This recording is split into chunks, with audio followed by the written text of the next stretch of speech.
Doesn't quite have the damage to finish him off, but he's trying to threaten. He flashes forward. Quid with the monster outplay. Shobi gonna be executed by this gigantic Kai'Sa Kitsune. Not enough! Entrada agora e a vez de chegar garantia esse ultimate, mas olha a devolução da PAVE, vai devolver. What is up, down and sideways, you beautiful individuals? How about a little fancy intro today as we're looking at a nice little top 5 plays from the week. I know it's a little late in the week to be doing one of these, but we're on a break for a lot of these regions, not kicking off until weekend action. Gonna maybe make this a weekly segment, depending on what you absolute lovelies think of it. Or if you hate it, well, we won't do it again. But we're gonna go through the 5 sickest, wickedest, most downright nastiest plays of the week. Obviously, we don't have any LPL to get to, but there were still plenty of pop-off moments in multiple regions over the weekend. We begin with a guy who felt like he had such a down year last year and was on that bad trajectory, but the name change wasn't necessary. We got a sighting of Palafox against Leon Gaming. That's right, Shopify Rebellion mid laner on the Yone, who we haven't seen have pop-off plays more than just kind of some nice engages, but it's against, to start, Licorice on the Urgot, and first we have the clutch flash over the flip back to make him survive, and then Audi lands circa 2003 with that name tag, tries to show up on the Viego. We get the dash back from Palafox on the Q stab to survive, and makes it look pretty smooth, easy outplay. He lands that ulti nicely, perfect timing on how he uses these shields, and then again the flash on the flip back gets the Q3 knock up, and Audi, he's at like 40% health, and Audi's at full when he shows up, and again it's that nice dash back that's probably enough for him to survive. You combine that with him getting a couple clean auto attacks just to lifesteal on some of these minions to get back into it, and all you got is an absolutely clean play, and you know, the Yone kind of carried them in that game to get through. So really happy to see Palafox playing at a higher level, because remember, this guy, before APA was really popping off, he was like the lone domestic mid laner that you were getting excited about, as Jojo then had a down split as well. But love to see him return to form. Hope he could keep it up. We're going over to the LTA South in South America, Brazil, Pain Gaming, and this is case in point why the merger of the Americas is so fantastic, and that is because of the hype, passion, and charisma that we get out of the then CBLOL, now LTA South. But you're keeping your eye on G.O.A.T on the Caitlyn on this one. He completely turns the team fight around. First, he's flashing pixel perfect the Ambessa ulti to stay alive, doing damage over the wall. He's in zero threat,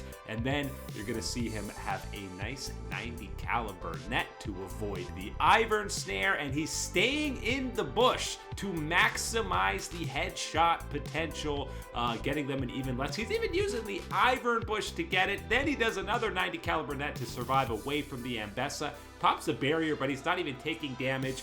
Gets the Caitlyn ulti for the quadra kill on the Corki, and yes, you best believe he stands up and is talking a little bit of smack afterwards in true LTA South fashion. But most impressively, these clutch pixel perfect moments. You know, so many 80 carries are canceling auto attacks, but not this young man. And watch his screen here.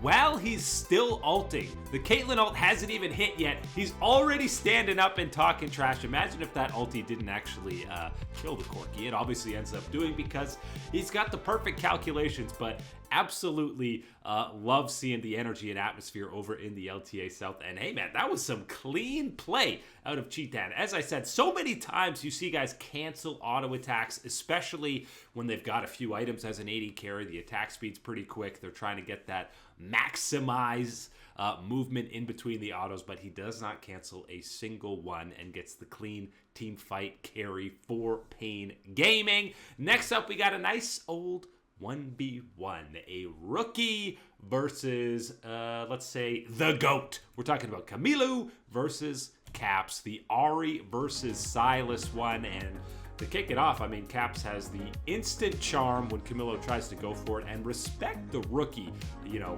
having the balls to go in against Caps in a straight up 1v1, trying to go for the mechanical outplay.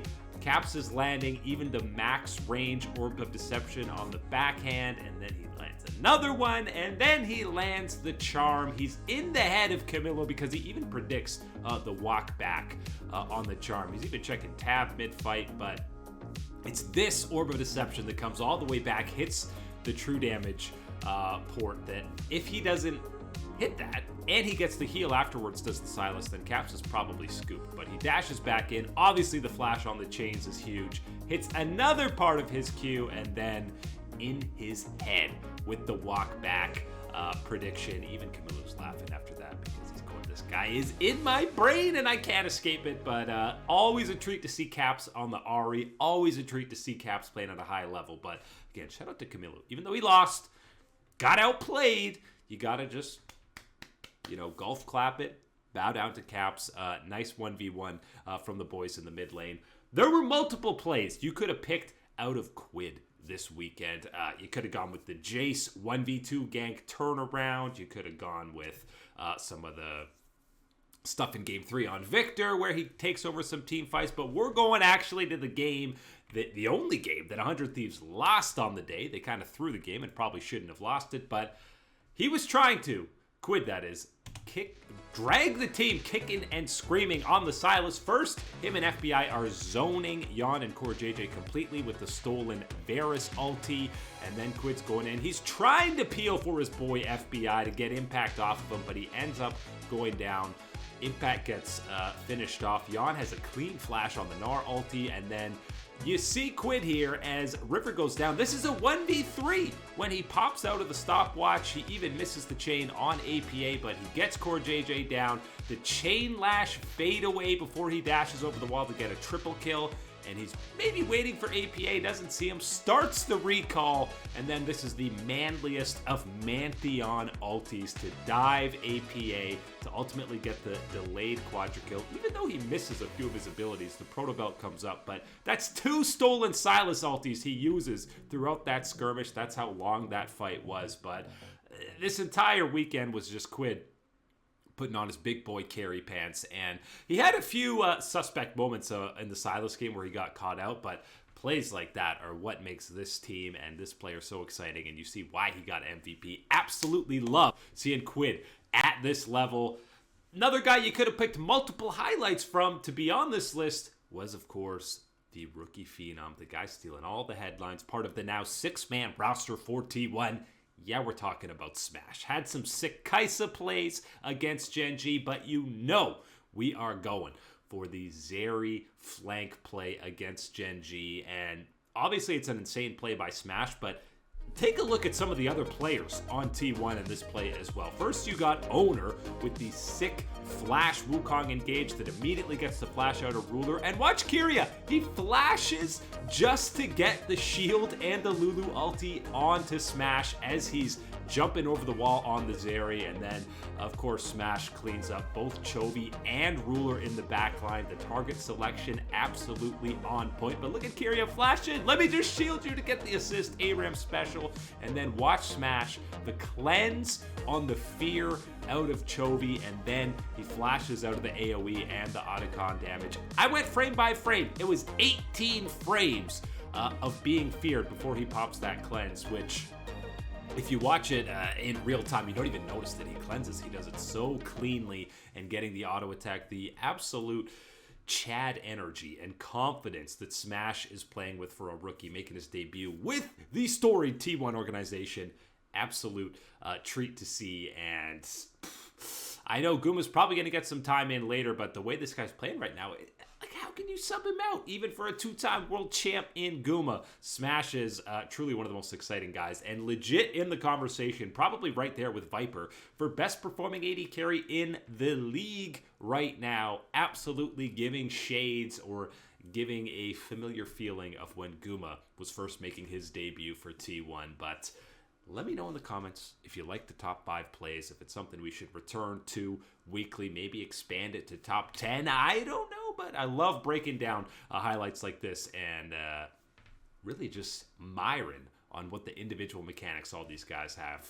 Fast fingers on the cleanse or the movement around. We got to see it all in these plays. But thank you guys so much for hanging out, watching, supporting. As always, you know we're going to catch you on that flippity flip. And that is just because you're all beautiful.